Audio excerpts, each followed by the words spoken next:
저는 앞서 말씀드린 대로 2017년 10월부터 공부를 시작했고 2020년 9월까지 공부를 마쳤습니다. 제가 1차가 얼떨결에 입법고시 5공채 둘 다 합격을 했는데 2차 공부가 거의 되어 있지 않은 상황이었습니다. 후회가 많이 되는 점이 2차 시험을 기본부터 찬찬히 공부를 했었어야 했는데 그러지 않고 바로 3순환이라고 불리는 실전 강의를 수강했다는 것입니다. 2년차 시험의 경우에는 계산 실수를 많이 해서 입법고시와 5공채 둘 다 아까운 점수로 탈락하게 되었습니다. 3년차 때는 코로나 사건이 3월에 터져가지고 원래 시험보다 약 3개월 정도 미뤄지게 되었습니다. 초반에 저도 좀 혼란스러웠지만 학교, 도서관에서 공부를 하거나 집에서 공부를 하면서 오히려 공부 시간을 늘릴 수 있었고 시험을 대비할 수 있었습니다. 5공채의 경우에는 시험을 응시하고 난 후에 올해는 좀 될만하겠다 라는 생각을 많이 들었습니다. 입법고시의 경우에는 9월 둘째 주 응시를 하는데 첫째 날 재정학 그리고 둘째 날 경제학에서 제가 10점짜리 소문제를 답을 틀렸다는 것을 인지하게 되었습니다. 이후에는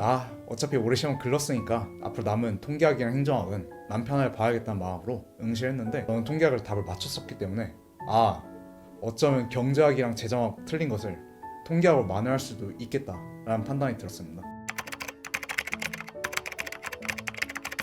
입법고시의 경우 2차 시험 발표가 11월 11일에 발표가 되었고 면접 일자는 11월 24일, 25일이었습니다. 집단 토론과 프레젠테이션 이렇게 구성이 되는데 첫째 날에 그룹 디스커션을 보게 되고 둘째 날에 PT를 보게 됩니다. 그룹 디스커션의 경우에는 어떠한 제시문을 30분 동안 본 후에 1시간 동안 찬반 입장을 정해서 토론을 하게 되는 것입니다. 서로 찬반 입장들을 바꿔가면서 논리적으로 의견을 전개해 나가고 어떤 의견을 개진해 나가는지에 따라서 반박을 하게 되는데 그 반박에 대해서 서로 피드백을 하는 과정이 주가 되었습니다. 그룹 디스커션은 다 같이 하는 것이 중요하기 때문에 집단으로 연습하는 것이 굉장히 중요하다고 할 수 있습니다. PT는 어떠한 정책 문제를 제시해주고 이 문제에 대해서 대안을 자신이 서술하는 것입니다. 30분 동안 준비하고 30분 동안 발표를 하게 되는데 이 문제점들과 대안을 서술하는 것은 개인의 역량에 달려 있습니다. 따라서 이슈와 논점이라는 국회에서 발간한 자료를 많이 참조했고 학교에서 면접 특강을 진행했었는데 이미 합격하신 유해생 분들이 제 말하는 태도나 저의 논리의 맹점들을 아주 날카롭게 지적을 해주셔서 피드백을 거친 결과 PT에서 안정적으로 진행할 수 있었습니다. 호공채의 경우 원래는 그룹 디스커션과 PT가 진행이 됩니다. 하지만 올해는 코로나19 사태로 그룹 디스커션이 생략을 되었습니다. 즉 올해 5공채는 상대적으로 준비를 하는데 편하게 준비할 수 있었습니다. 5공채는 분위기도 편안하게 진행이 되었기 때문에 제가 웃는 얼굴로 자연스럽게 면접을 진행해 나갈 수 있었습니다.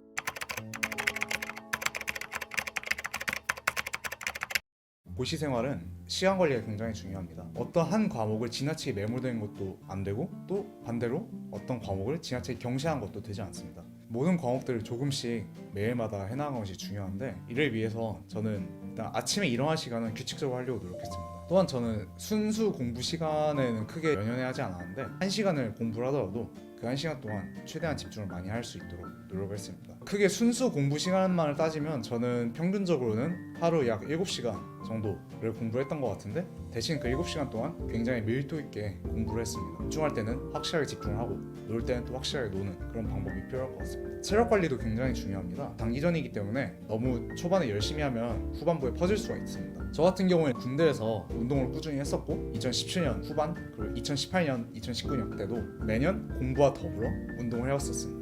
하루 약 1시간 정도의 운동이 굉장히 적당하다고 볼 수 있습니다. 슬럼프 관리에 대해서 말씀을 드리자면 저는 2019년 2학기에 굉장히 슬럼프가 많이 와서 약 6개월 동안 공부를 아예 접었었습니다. 왜냐하면 제가 2019년에는 제가 공부를 열심히 했었고 합격을 많이 기대를 했었는데 좀 아쉬운 계산 실수로 인해서 아까운 점수 차이로 떨어졌었습니다. 이 과정에서 공부를 중단했었는데 이때 제가 극복을 한 방법은 첫 번째 학교 수업에 집중했습니다. 수업에 집중함으로써 조모임도 하고 발표 수업도 하면서 사람들을 많이 만났고 그 과정에서 정신력을 다시 기를 수 있었습니다. 두 번째는 봉사동아리에 들어갔는데 중앙봉사동아리 YRC를 1년 동안 하면서 좋은 사람들 굉장히 많이 만났고 또한 꾸준히 정기봉사를 가면서 제가 그래도 아직 사회에 도움이 될 수 있는 사람이다 라는 점을 스스로 많이 느끼는 계기가 되었습니다. 이런 과정을 함으로 인해서 6개월 동안 슬럼프를 극복을 하고 2020년 2월부터 다시 공부를 시작해서 올해 최종 합격할 수 있었습니다.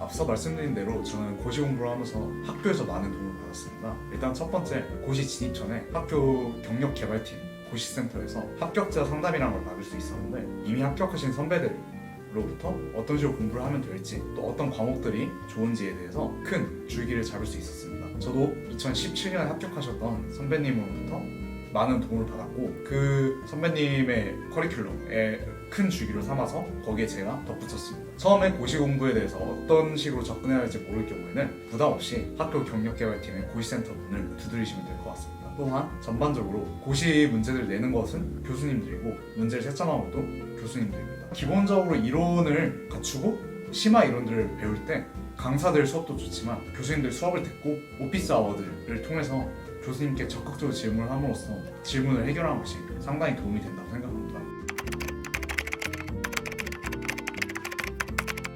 국회 사무관으로서 일을 하게 된다면 법안을 검토하고 예산안을 검토하는 일을 주 업무로 하게 됩니다. 행정부에서 제시한 법안 아니면 국회의원 분들께서 제출해 주신 법안들을 검토하는 입장들을 수행함으로 인해서 이러한 법안들이 공익에 부합하는지, 국민들의 생활에 도움이 될 수 있는지를 검토하는 것이 가장 중요하다고 생각합니다. 그렇기 때문에 저는 법안을 제대로 이해할 수 있도록 많은 공부를 해나갈 것입니다. 저는 경영학과를 전공을 했고 경제학이나 통계학을 공부를 해왔지만 여전히 다른 분야에 대해서 무지합니다. 그렇기 때문에 저는 남는 기간 동안 법학 공부, 컴퓨터과학 공부를 열심히 해나갈 생각입니다. 매우 낮은 자세로 국민을 섬기고 국민을 대표하시는 국회의원들을 섬기면서 국민의 생활에 도움이 될 수 있는 법안이 탄생될 수 있도록 열심히 노력할 것입니다.